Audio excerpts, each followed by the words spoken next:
સર્વેના બહાના બનાવીને સમય પસાર ન કરશો. થોડીક ખેડૂતને જેટલી સહાય દે ને એટલી થોડી જ છે, એ ખરેખર દેવાની જરૂર છે. કારણ કે અટાણ ખેડૂતનું કોઈ છે જ નહીં. એ પાક ધિરાણ જ માં રાહત આપે કે પાક ધિરાણ નાબૂદ કરી દઈએ. સોમનાથથી લઈને રાજકોટ સુધી મોટી માત્રામાં ખેડૂતોને નુકસાન થયું હોવાના દ્રશ્યો પણ સામે આવ્યા છે.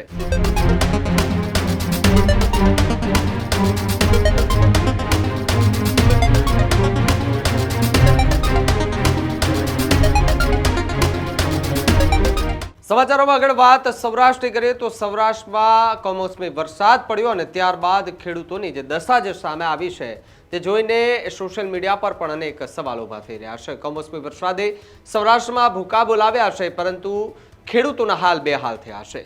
સોમનાથથી લઈને રાજકોટ સુધી મોટી માત્રામાં ખેડૂતોને નુકસાન થયું હોવાના દ્રશ્યો પણ સામે આવ્યા છે. રાજકોટ સહિતના આસપાસના જે ગ્રામ્ય વિસ્તારો છે ત્યાં પણ સતત 24 કલાક વરસેલા વરસાદે જે ખેડૂતોના ઊભા પાકો હતા તે નિષ્ફળ ગયા છે. આ કમોસમી વરસાદના કારણે પાકો નિષ્ફળ ગયા છે. રાજકોટ જિલ્લાના ખેડૂતો જે છે તેમણે ન્યૂઝરૂમ પર આપવીતી જણાવી છે અને સરકાર પાસે સહાયની જે છે તે માંગ કરી છે અને સૌથી મોટી અપીલ પણ એ ખેડૂતો દ્વારા કરવામાં આવી છે. સાથે જ વાત કરીએ તો કમોસમી વરસાદ કે જેના કારણે સૌરાષ્ટ્રમાં અત્યાર સુધીમાં ખૂબ મોટું નુકસાન જે છે તે ખેડૂતોનું જોવા મળ્યું છે. ત્યારે મારા સહયોગી સાવન કે જેઓ ખેડૂતો પાસે પહોંચ્યા હતા, એ સ્થિતિનો તાગ મેળવવાના પ્રયાસ કર્યા હતા, તો સાથે જ ખેડૂતો સાથે ચર્ચા કરતા ખેડૂતોએ શું જણાવ્યું વાતમાં આવો એમને સાંભળી. રાજકોટમાં જ્યારે આજે આપણે રાજકોટના ખેડૂતો સાથે આજે ચર્ચા કરવાનો હોય ત્યારે એક કોર કુદરત છે ને એક કોર તરફ કૃષિ છે. ત્યારે આજે આપણે રાજકોટના ખેડૂતો સાથે આવ્યો અને વાત કરીએ કે અત્યારે આ જે વાવાઝોડું માવઠું આવી રહ્યું છે, માવઠાની કારણે જે નુકસાન થઈ રહ્યું છે, જેને કહેવાય કે માંડવી, કપાસ આ બધું અત્યારે પાણીમાં તળાઈ રહ્યું છે, તેવા પણ દ્રશ્ય અત્યારે સોશિયલ મીડિયાથી લઈને તમામ જગ્યાએ અત્યારે જોવા મળી રહ્યા છે. ત્યારે અત્યારે આપણી જોડે અહીંયા રાજકોટ જિલ્લાના કૃષિના એટલે કે ખેડૂતો જે છે ત્યાં આપણી સાથે જોડાયા છે. ત્યારે એમની જોડે વાત કરશું. આપનું નામ? મારું નામ વિઠ્ઠલભાઈ, જામકરણા તાલુકાનું રાયડી.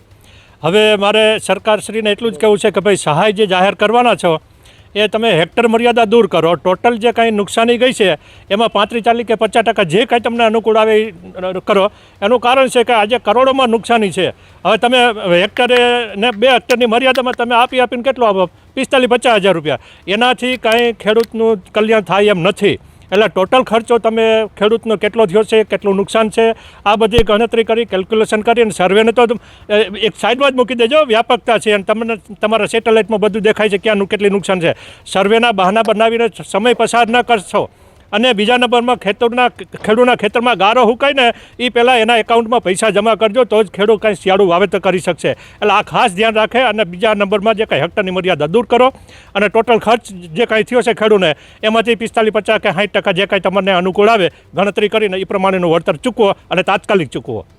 જ્યારે અત્યારે ખેડૂતોની માંડવી છે, કપાસ છે, આ બધું પાણીમાં તણાતું હોય છે, એવા આપણે અત્યારે સોશિયલ મીડિયાથી લઈને બધે જોતા હોય છે કે ખેડૂતના નાના બાળકો પણ એને અત્યારે જેને કહેવાય કે મદદરૂપી થતા હોય છે, માંડવી એકઠી કરતા હોય એવા પણ દ્રશ્યો જોવા મળે છે.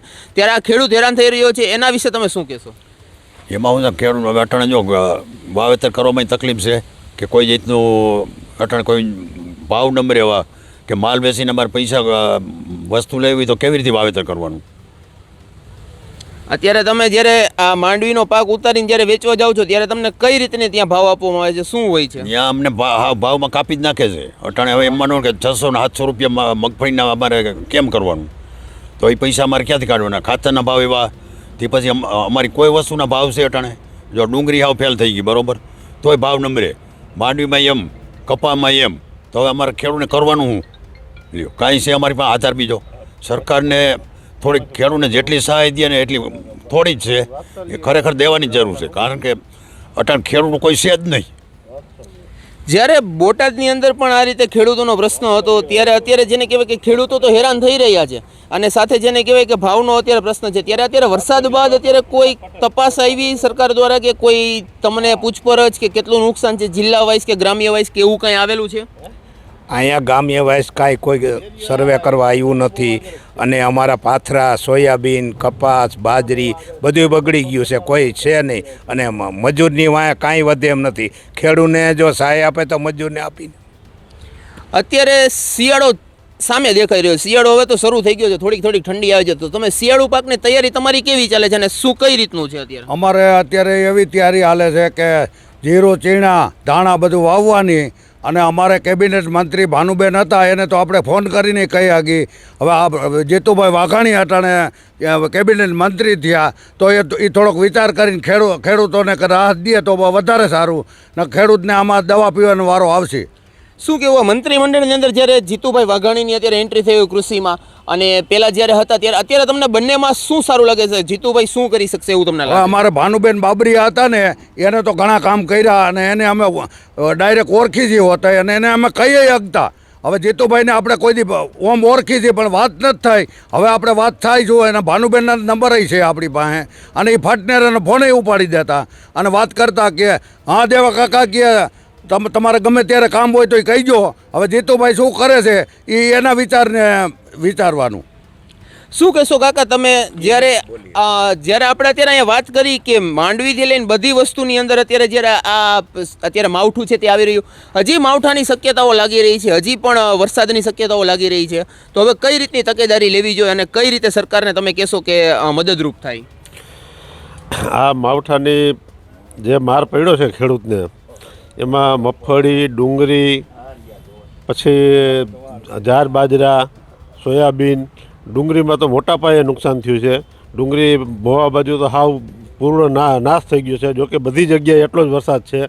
રાજકોટ જિલ્લાની આજુબાજુ 200 કિલોમીટરની રેન્જમાં એકી સાથે આ ગઈ રાતે અને આગલી રાતે વરસાદ હતો.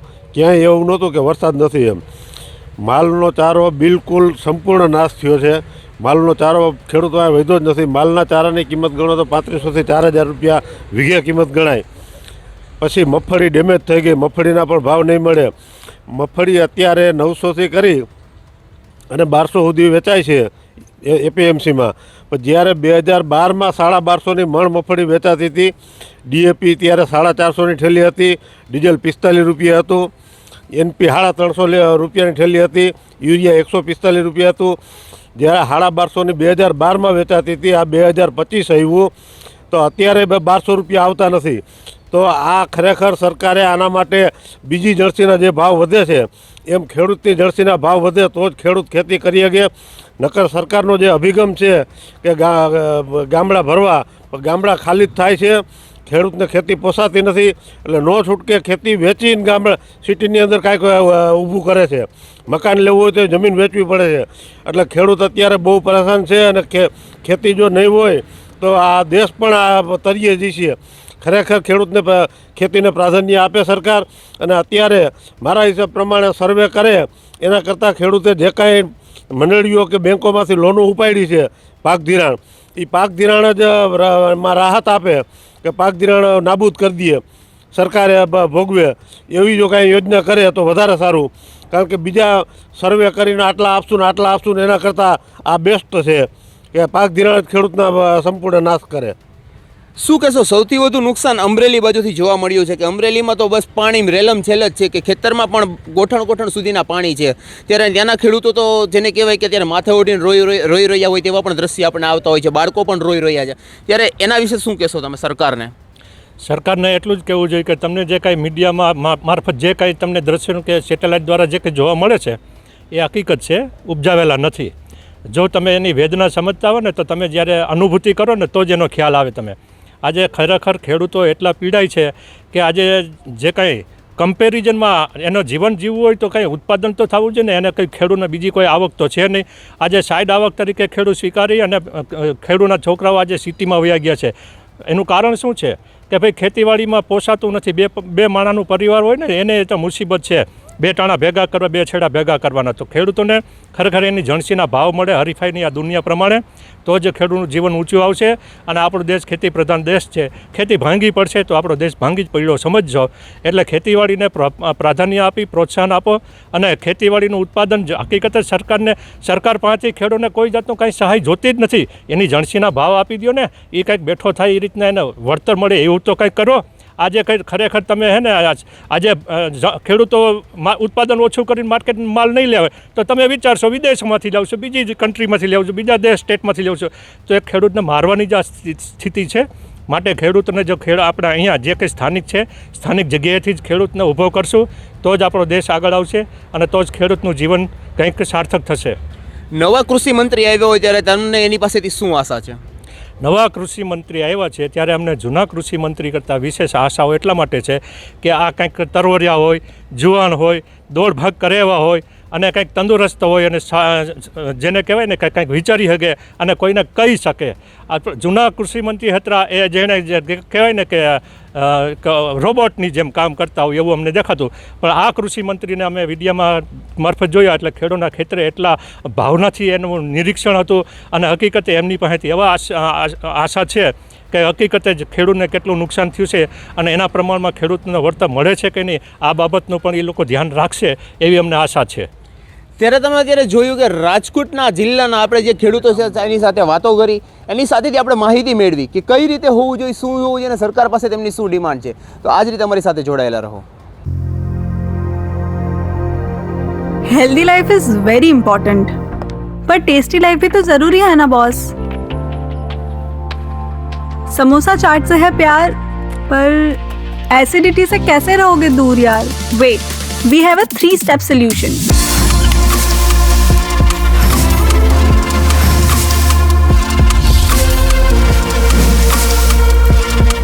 विट्रिशियन ओरल स्ट्रिप, क्योंकि टेस्टी लाइफ भी तो जरूरी है ना बॉस.